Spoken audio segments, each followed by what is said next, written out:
आज मैं आपके साथ बहुत ही मज़ेदार स्नैक की रेसिपी शेयर करूंगी, जिसे बनाना भी आसान है और खाने में ये बहुत ही टेस्टी लगते हैं।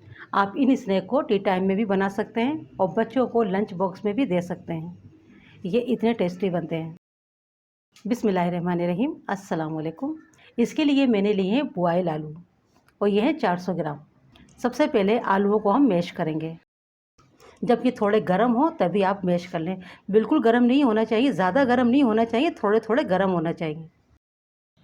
अगर आपके पास ब्रेड हो तो आप ब्रेड ले लें, 3 स्लाइस ब्रेड के ले लें और उसे पानी में पहले नम कर लें और फिर इसको आप यूज़ करें।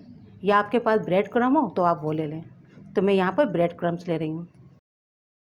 4 खाने के चम्मच मैंने ब्रेड क्रम्ब्स के लिए हैं। इन्हें भी हम आलू के साथ अच्छे से मिक्स कर लेंगे, मैश कर लेंगे। इस तरह से ये अच्छे से मिक्स हो जाएंगे। अगर छोटे पीस हैं ब्रेड के तो आप 4 ले लीजिएगा, अगर बड़े हैं तो आप 3 ले लीजिएगा। अच्छे से मिक्स कर लिया है। अब इसमें डालेंगे कुछ स्पाइसेस। 1 टीस्पून लेंगे धनिया का पाउडर, हाफ टी स्पून लेंगे काली मिर्च का पाउडर, 1 टीस्पून ज़ीरा पाउडर, 1 टीस्पून कुटी लाल मिर्च, हाफ टी स्पून हल्दी का पाउडर, हाफ टी स्पून ही लेंगे लाल मिर्च का पाउडर, चाट मसाला 1 टीस्पून। देखिए चाट मसाले में नमक होता है तो नमक देखकर ही डालिएगा। 1 टीस्पून लेंगे नमक। अदरक और लहसुन का पेस्ट ये लेंगे 1 टीस्पून, इससे बहुत अच्छा टेस्ट आएगा। 1 हरी मिर्च, थोड़ा सा हरा धनिया और इसी के साथ लेंगे चावल का आटा। आप कॉर्नफ्लोर भी ले सकते हैं। 4 खाने के चम्मच मैंने लिए हैं चावल के आटे के।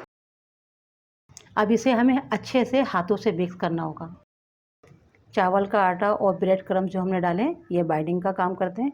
इससे अच्छे से इसमें बाइंडिंग होती है और बहुत अच्छे स्नैक बन के तैयार होंगे। देखिए इस तरह से हमें अच्छे से मिक्स कर लेना है। इसको हमें रेस्ट पे नहीं रखना होगा, बस इसे फ़ौरन से बनाने होंगे स्नैक।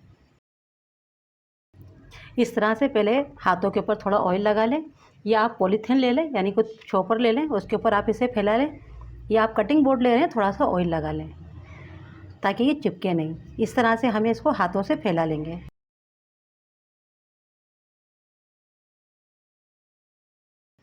फिर इसकी हम कटिंग करेंगे। मैंने थोड़ा सा पोर्शन लिया था,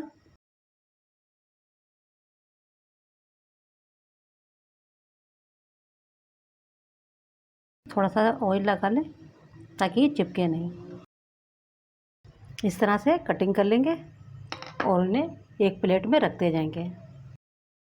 आप अपनी मर्ज़ी से कोई भी शेप बना सकते हैं। आप स्क्वायर में भी बना सकते हैं, ट्रायंगल में भी बना सकते हैं, अपनी मर्ज़ी की भी कर सकते हैं। जो आपको शेप पसंद हो उस तरह से भी कर सकते हैं। तो देखिए इतने मोटे मोटे हमें इसको कट करना होगा, ज़्यादा मोटे नहीं करने होंगे। ऑयल मैंने गरम करने रख दिया है। ऑयल भी हमें अच्छा गरम चाहिए होगा और ये बहुत जल्दी तैयार हो जाते हैं क्योंकि आलू हमारे बॉयल हैं। जब एक तरफ से थोड़े फ्राई हो जाएं, सेट हो जाएं, फिर आप इन्हें पलट दें। आलू पके हुए हैं, इनको ज़्यादा नहीं पकाना होता है। अगर आपने गैस को कम रखा तो ये आपके बिखर जाएंगे। देखें फ्राई हो गए। अब इन्हें हम निकाल लेंगे। किसी पेपर पर डाल दें ताकि जो भी इसमें एक्स्ट्रा ऑयल है वो निकल जाए। बहुत ही मज़े के ये स्नैक बनके तैयार होते हैं। आप इस तरह से टी टाइम में बना सकते हैं। और देखें हमारा एक बैच तैयार हो गया है। इसी तरह से हम तमाम स्नैक तैयार कर लेंगे। आप इसे केचप के साथ सर्व कर सकते हैं या चाहे तो आप ग्रीन चटनी के साथ भी सर्व कर सकते हैं। टी टाइम में खाने में बहुत ही टेस्टी लगते हैं। ऊपर से क्रिस्पी होते हैं, अंदर से सॉफ्ट होते हैं।